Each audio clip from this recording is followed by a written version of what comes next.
You know, as we continue our trip down the road, we're talking a lot about the challenges of government in a very, very partisan world.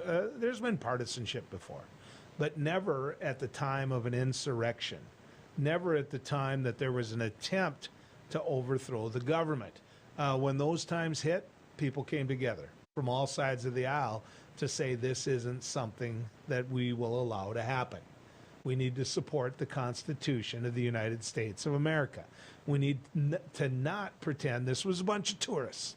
And the majority of them that were there were just wanting to see the Capitol. Or, you could be a talk radio host in North Dakota doing a live interview from there saying, I'm hearing that this was Antifa. I mean, that's how ridiculous that it got. That's how completely, utterly ridiculous that this got. To not stand up for the Constitution of the United States of America. So there is that committee, that January 6th committee that's taking a look at this. And every now and then you need to take a step back and ask them, what are you finding out? What are you seeing? Well, Liz Cheney's been talked a lot about, on today's show.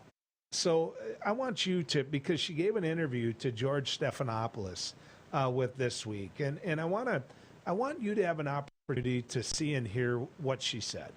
The committee has firsthand testimony now that he was sitting in the dining room next to the Oval Office watching the attack on television as the assault on the Capitol occurred. We know, as you know well, that the briefing room at the White House is just a mere few steps from the Oval Office. The president could have at any moment walked those very few steps into the briefing room, gone on live television, and told his supporters who were assaulting the Capitol to stop. He could have told them to stand down. He could have told them to go home. And he failed to do so. It's hard to imagine a more significant, a more serious dereliction of duty than that. Is his failure to make that statement criminal negligence? I think that there are a number of, as the chairman said, potential criminal statutes at issue here. But I think that there's absolutely no question that it was a dereliction of duty. And I think one of the things the committee needs to look at as we're looking at a legislative purpose is whether we need enhanced penalties for that kind of dereliction of duty. But I think it's also important for the American people to understand how dangerous Donald Trump was. We know as he was sitting there in the dining room next to the Oval Office, members of his staff were pleading with him to go on television, to tell people to stop. We know Leader McCarthy was pleading with him to do that. We know members of his family. We know his daughter. We have firsthand testimony that his daughter Ivanka went in at least twice to ask him to please stop this violence. Any man who would not do so, any man who would provoke a violent assault on the Capitol to stop the counting of electoral votes, any man who would watch television as police officers were being beaten, as his supporters were invading the Capitol of the United States, is clearly unfit for future office, clearly can never be anywhere near the Oval Office ever again. Hillary Clinton said a couple of weeks ago that if he runs and wins, that could be the end of our democracy. Do you share that fear? I do. I think it is critically important, given everything we know about the lines that he was willing to cross. He crossed lines no American president has ever crossed before. That's honesty, ladies and gentlemen. That's honesty. That comes from a Republican congresswoman whose father was the vice president of the United States of America, whose mother served in the cabinet. That's honesty. I don't know any other way to put it than that. Liz Cheney talking about her fear of it ending our democracy if this is allowed to go on. Now, for me, here needs to be the focus of that committee. We can sit there and debate whether or not Donald Trump encouraged them to go to the Capitol. And he wanted them to incite this insurrection and to overthrow the Electoral College so that he could remain president. For me personally, he did. And I think the evidence is so clear that I can't understand why some of you are saying he didn't.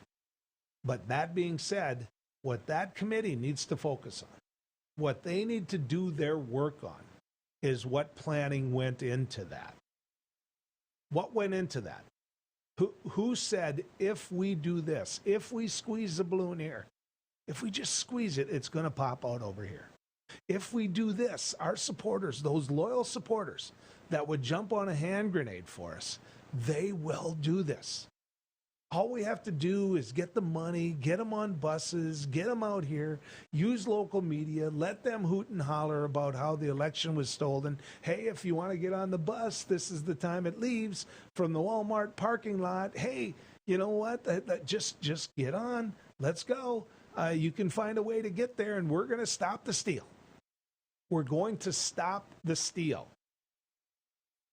Now, I've been around presidents of the United States. And when I've been around presidents of the United States, I haven't been allowed to have bear spray. I haven't been allowed to have pepper spray. I haven't been allowed to have guns and knives. Think about that. Think about what went into the crowd that the president was by. I mean, you don't need any more evidence than that. And so what you need to do is take a step back and ask yourself, who orchestrated this? It was headed up, no doubt, by the President of the United States, but who were the individuals that planted that seed, that said, Mr. President, we can do this. We can overthrow this election, because it began with phone calls, ladies and gentlemen. It began with the type of phone calls that say, hey, just find me 20,000 votes.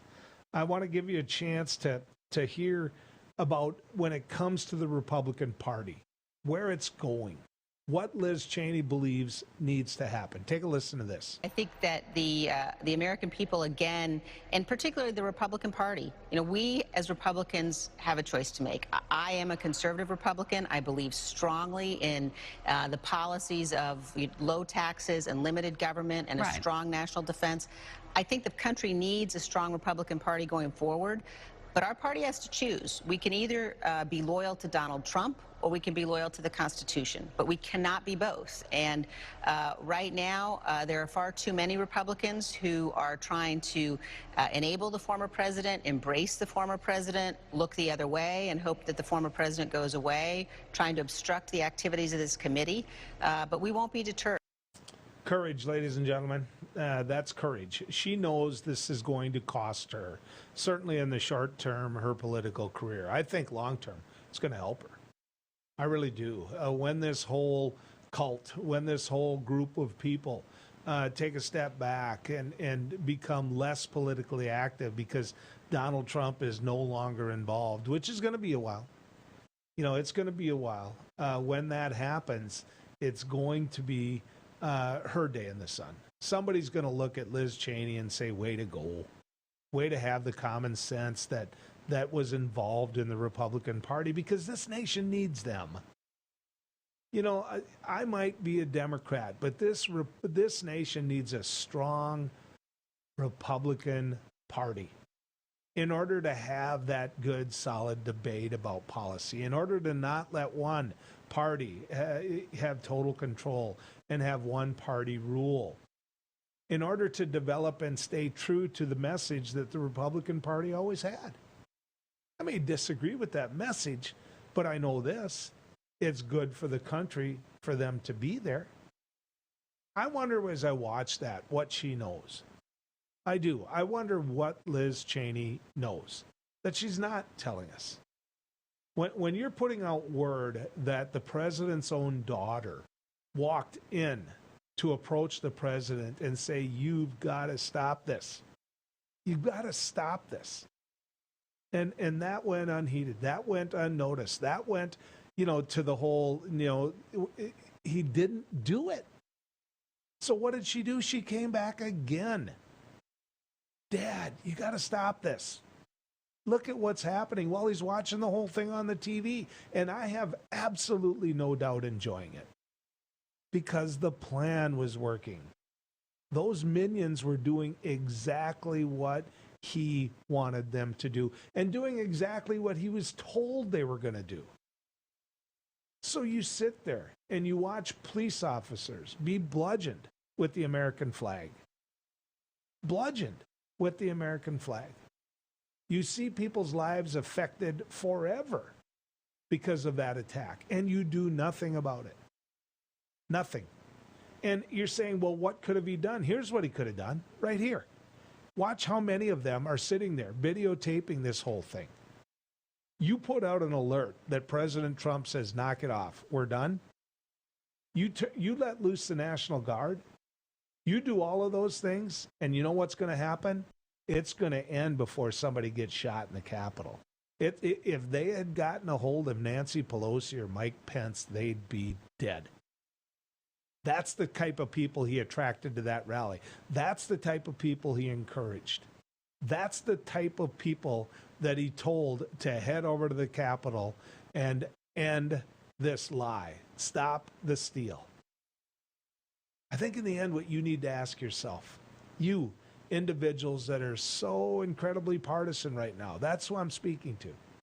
Ask yourself this: do you believe the election was stolen because you know something or because you're told something?